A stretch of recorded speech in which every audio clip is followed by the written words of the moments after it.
Welcome back to the channel, everybody. So it's Wednesday. That means it's Underwater Wednesday. Underwater Wednesday. And we are continuing with blade baits. Megan, you know why we're continuing with blade baits? Because it's still cold out? Yeah, it's cold for sure, but it's also not iced over yet. And guys, I'm telling you, if you have the ability to fish open water and you've got water that's in the 40 to 50 to even lower than 40 water temps, and you don't have a blade bait on, you're doing something wrong. Guys, stick around. Today we are in the pool and we have tons of video. We are going over 5 different blade baits, showing you how they work. We're going to talk about the criteria that we use to judge them, and we absolutely have a blade bait that I am 100% recommending when we come back. Okay. Stick around, guys.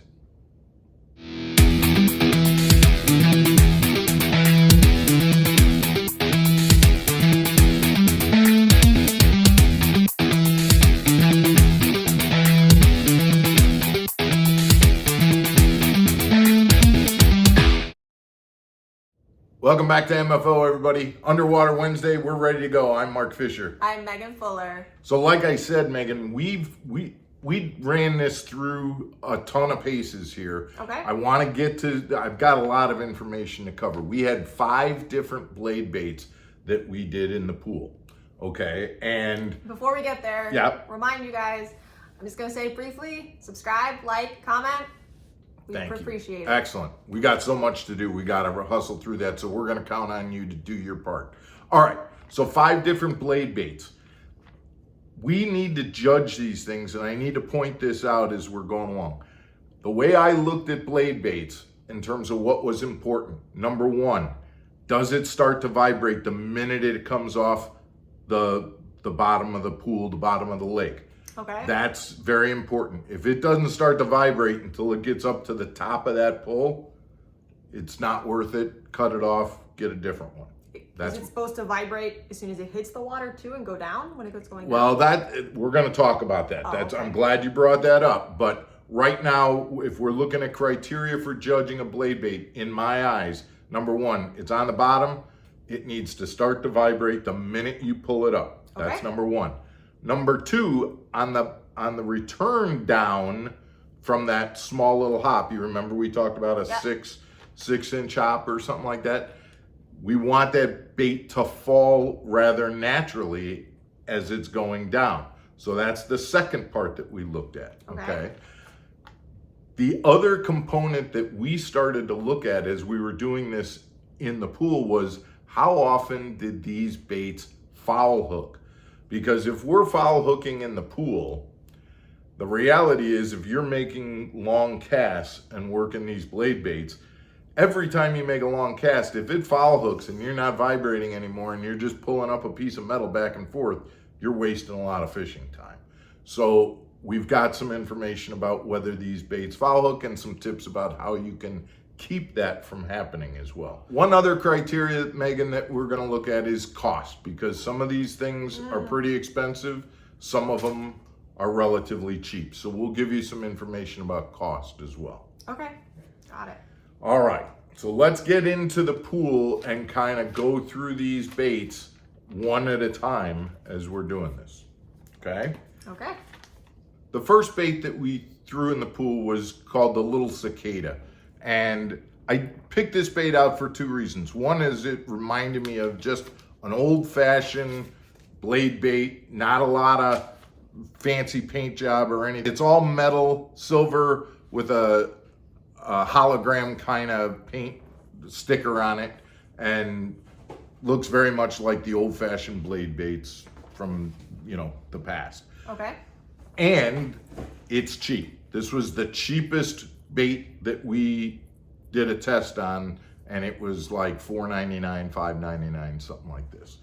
Okay, so as you see this bait moving in the water, it does meet one of the first criteria. It starts to vibrate the minute that rod tip is picked up. Doesn't take a lot of effort to get that bait to start to vibrate. The thing you notice pretty quickly is that it falls probably worse than any other bait that we had. Oh. It literally looks like a piece of metal falling down. There's, Okay. so as long as we're going to get into this issue, we're gonna just jump in right now. Guys, one of the tips that we have for working blade baits so that you don't get foul hooked as often is that you don't, when you make your cast or after you've drawn your rod tip up and you've come to the up part of your retrieve and now you're gonna let it go down, don't let that bait, regardless of what style you're throwing, don't let it go down on slack line. You can tight line it down. So you bring it up and then slowly let it down as opposed to bring it up and then just let it slack line down. Slack lining it down on any blade bait is going to increase the odds that you're going to get foul hooked on one of these hooks, and then you're wasting the rest of your cast. Now the next bait that we have is the bait that we used last week in the pool when we were kind of just talking about how to throw blade baits themselves, and that is the Molix Trogo Vibe. Okay, so we saw this blade bait in the water last week.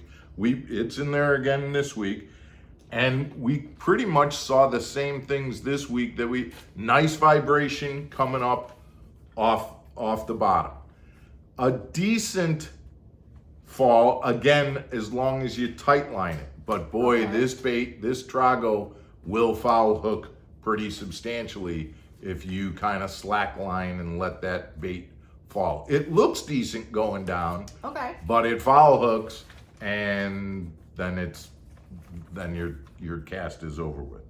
So we kind of liked the Molix Trogo Vibe. Like I said, good vibration, good fall, but it did foul hook quite a bit, unless you were actually babying that bait. It looks like an angry bait. Yeah, the Trogo is an angry bait. It almost has that angry Russian kind of name to it, right? I don't know. I don't even know if that's really what that's from, but since you're basing your pick on how the bait looks and what the facial expression of the bait is, I'm gonna give you a pretty looking bait. Okay. This is our prettiest bait, and this one here, doesn't that look nice? That is the Jackal Keel Burn. And Megan, this was our favorite bait of the whole test. Okay. How come? Well, how come? This bait had great vibration going up. This bait had a nice fall coming down. And it really didn't foul hook very much at all. It was a sweet vibration going up. The fall looked very natural. And again, guys, remember, what we're talking about are bass that are down, belly down to the bottom. They want a meal that's close to them. They want a meal that looks like a dying bait fish that's going up and, oh, I just can't make it, and it's coming back down because it can't make it. This was it. The Jackal Key Burn was the one that met all of the requirements. Cool. We did have another one that was kind of in that category, and this is the Megabass Dina. The Megabass Dina, nice looking bait. Look at the Megabass. It's got a little feather on the bottom on the back. One. Okay, this one's got treble hooks. It doesn't have the two hooks like the Keyburn did. Okay, this wasn't a bad bait, to be honest. I'm still ranking the Jackal higher than the Megabass. But the Megabass had a decent vibration. One of the things that we saw, I don't think that it started to vibrate right off the bat, right off the bottom. Okay. It took a little bit. So that's the reason I'm dinging this bait, is because this Megabass Dina, the vibration didn't start right off the bat. And you'll see that in these clips that we've got. It had a real good fall, and I like the look of it, but I don't believe the vibration started right off the bat.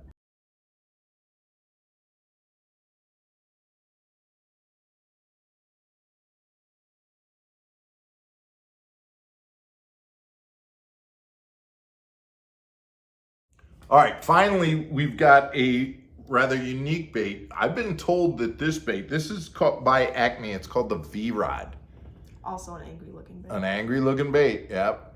Now this bait is actually made, from what I've been told, it's made out of that material that they make circuit boards out of. So it's a little bit different. It's not metal. It's still got the weight in the keel like all the other ones. And I'm telling you what, we found that this had the worst initial vibration out of any bait. Worse than the Mega Bass, worse than any of the other ones in terms of that initial vibration. When it comes to the fall after the hopper on the bottom, it was really nice. Okay. And that's probably because of what it's made out of. It goes up nice and then comes down nice. The problem is it doesn't start to vibrate right off the bottom of the lake as nicely as we would want. You can tell it's a different texture. It doesn't like glint or kind of shimmer the way the other ones do. And Megan, I'm so glad you said that, because with all of these colors, and some of these colors are really great and they're really good looking, the reality is, in my opinion, if you're throwing a blade bait, you really need one of two. You need a silver or you need a gold. Now you can put, silver in with a little purple or gold with a little green or whatever, but it's silver or gold. If it's overcast, you're gold. If it's sunny, you're silver. I mean, that in my opinion, keep it simple. Don't worry about having blade baits with a ton of different colors. Again, say it real quick: silver sunny, gold overcast. Okay. And that's what you need with blade baits in terms of colors. But again, guys, just to repeat, I think the most important aspect of this is the bait starts to vibrate the minute it comes off the bottom. It falls naturally, and that it doesn't foul hook when it's on that fall. So two things that you can do when it comes to preventing it from foul hooking. One, like we talked about, tight line it down. Don't let it fall on slack line. And the other is to make sure that you're using split rings on your hooks. Now we had a comment from last week's video about how you use split rings on a bait like the Trogo, where the Trogo has the two hooks, and those two hooks are molded or form fit into the bait. You can't use a split ring because it turns the hooks. And guys, my recommendation with that, and I think it's a great idea in any situation that you can do it, learn how to tie the braided line split ring.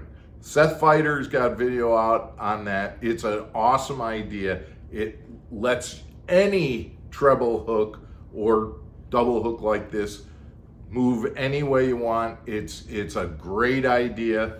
I absolutely recommend going and checking out his channel and looking at how he does that braided line split ring to be able to attach those double hooks for your blade bait. Okay.